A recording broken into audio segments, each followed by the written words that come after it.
Hello and welcome to the Well-Storied podcast, writers.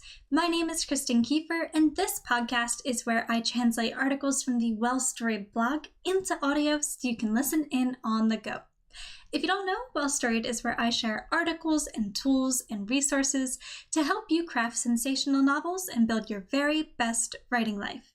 Today we are diving back into the blog archives as we so often do. I have given another article a refresh and I'm very excited to share it with you here today on the podcast. This article is called How to Overcome Shiny New Idea Syndrome and Find Writing Focus. If you would like to read along as you listen in, make sure to head on over to well-storied.com/syndrome. Without any further ado, let's dive in.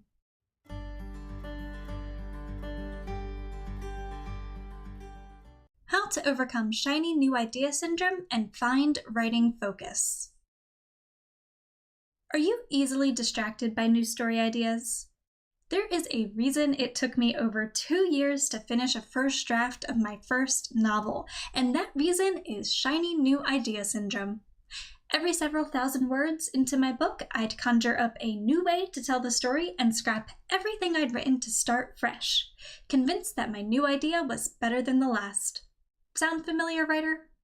If you frequently find yourself tempted by new story ideas and have often failed to finish a draft because of this, today is the day to break the vicious cycle. Let's talk about how we can filter pesky plot bunnies to better find focus in our writing lives today. So, why do we struggle to finish our stories?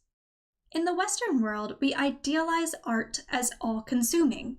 We're meant to suffer for our work, tortured by absent muses and stubborn blocks, until at last our masterpieces spring forth from the wreckage of fevered creation. But for most artists, this simply isn't how our creative processes play out. Art, and by extension, writing, is hard work. That much is true. But most successful writers don't crank out stories in a matter of days or weeks. They work with measured consistency, recognizing the value of the slow and steady in bringing their stories to life. But because it's no laughing matter to turn brainwaves into books, it's easy to find ourselves distracted by new story ideas. Plot bunnies are pesky in that way, tempting us to jump down exciting new rabbit holes instead of finishing the stories we have at hand. And because we've been fed the false narrative of fevered creation, all too many writers assume their new story ideas must inherently be of more value than the draft they're currently struggling to finish. And so the cycle begins. By consequence, our half-finished works fail to fulfill our creative spirits. So how do we break the cycle? To begin, it's healthy to recognize that shiny new idea syndrome is a common plague. You're not in any way a poor creator for often wanting to scrap it all and start fresh. That said, story ideas aren't pests meant to be shot on sight. If you try to suppress every new idea that comes your way, you'll unwittingly train your brain to stem the flow of its imagination instead, effectively killing your muse. So what can we do about shiny new ideas? If new story ideas aren't pests, what are they? I apologize for my overuse of metaphor in this episode, but stick with me. Plot bunnies may prove pesky during the writing process, but in actuality, they're the seeds of our imagination. They hold incredible promise, but if we plant them too soon, they'll likely rise up to choke the work we have at hand.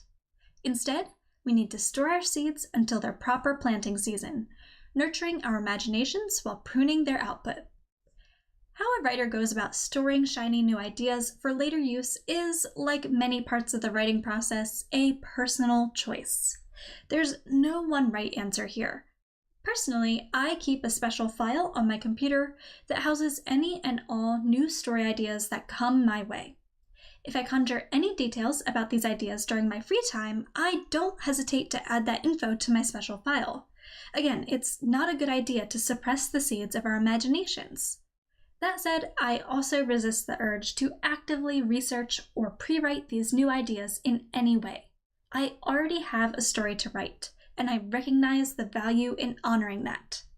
Speaking of which, if I conjure an idea that pertains to my current writing project, I don't immediately jump into action. Instead, I mull over that idea for several days or weeks, perhaps mapping out new arcs if I feel the idea might be worth pursuing. But in the end, I always make sure to heavily consider the change before writing a single word in that direction. So, how do we remain focused on our work? Ultimately, distractions won't disappear the moment you decide to get intentional about how you filter new story ideas. If your muse is alive and kicking, there is no getting rid of it unless you want to kill your creativity in the process. So it's important to recognize that kicking distraction to the curb shouldn't be your main objective. Instead, we must learn to find the slow and steady focus that turns writers into authors. Steely resolve, here we come. And that resolve, well, we only begin to build it when we recognize that writing is indeed hard work.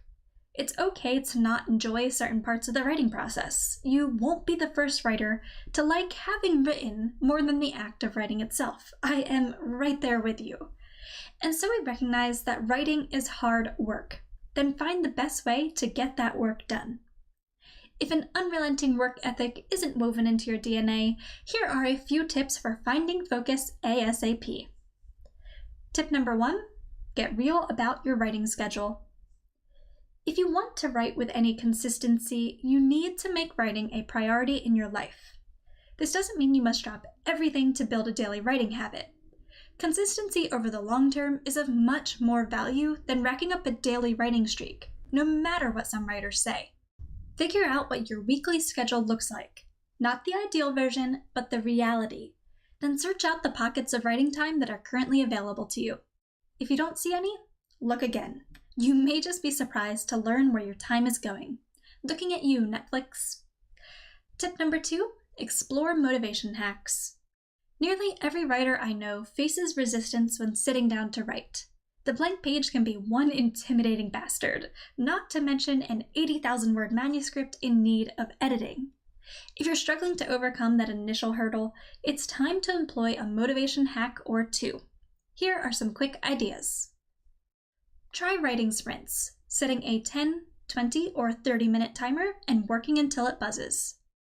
Work to a session minimum, such as 10 minutes or 200 written words. If you find a groove, keep going. Set a goal for your writing session, then employ a reward or punishment system. If you finish your work, reward yourself for a job well done. If you don't, skip the reward or give yourself a punishment. Might I suggest push-ups? And finally, try diving deeper into the root of your procrastination to find the right motivation pressure point. I have an article linked in today's transcript at well-storied.com/syndrome that is all about discovering the root of your writing procrastination and kicking it to the curb, so make sure to check that out. On to tip number 3, hold yourself accountable. A key element of intentionality is accountability. If you don't hold yourself to the resolutions you set, you won't see the positive changes you desire. For some, holding themselves accountable is enough. If you know you're capable of sticking to the goals you set, give my 2-step method for finishing your novel a try today. Again, I'll link that article for you in today's episode transcript. If you're not so great at honoring your intentions, however, it is time to get others involved. Reaching out to a supportive friend or family member may do the trick, but I'd also recommend getting involved in the writing community. I cannot begin to articulate just how encouraging I've found my relationships with other writers to be. If you're ready to jump in, why not check out our well-storied writing communities today? We have Your Write Dream, which is our well-storied Facebook group, and Story Social, which is the weekly Twitter chat for writers that I host every Wednesday at 9 p.m. EST. Again, I'll leave those links for you in today's episode transcript and, if I remember, in today's episode description. Though your shiny new ideas aren't likely to disappear anytime soon, I hope you've recognized the value of honing your focus as a writer. By prioritizing current projects, filtering those pesky plot bunnies, and building the resolve that will see you writing with slow and steady consistency, I have no doubt you'll finish your novel in no time, writer.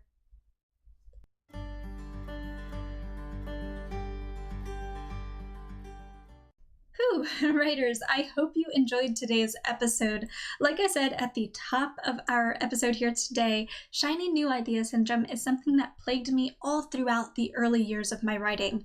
I spent, almost 3 years, honestly, before I even finished a first draft of my first book, because I just kept getting new ideas, and chasing them. And that can really slow you down in your journey to, growing as a writer and achieving your writing goals and dreams. So if you're struggling with this as well, make sure to, go back and give this episode another listen, or head on over to the transcript at well-storied.com/syndrome.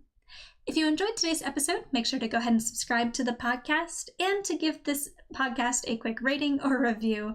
Whatever you can do from wherever you are listening in from goes a long way toward helping the podcast grow and reach new writers, and that is such a big help to me, so thank you very, very much. If you'd like to support the podcast and all of the free resources that I create for Well-Storied monetarily, make sure to jump on over to patreon.com/wellstoried. There you can support your favorite creators, in this case, perhaps maybe Well-Storied, for as little as $1 a month. So again, that's patreon.com/wellstoried, and I'll leave that link for you in today's episode description. Thank you again for listening in today, writers. I hope you enjoyed today's episode, and I cannot wait to see you next time. Until then, happy writing.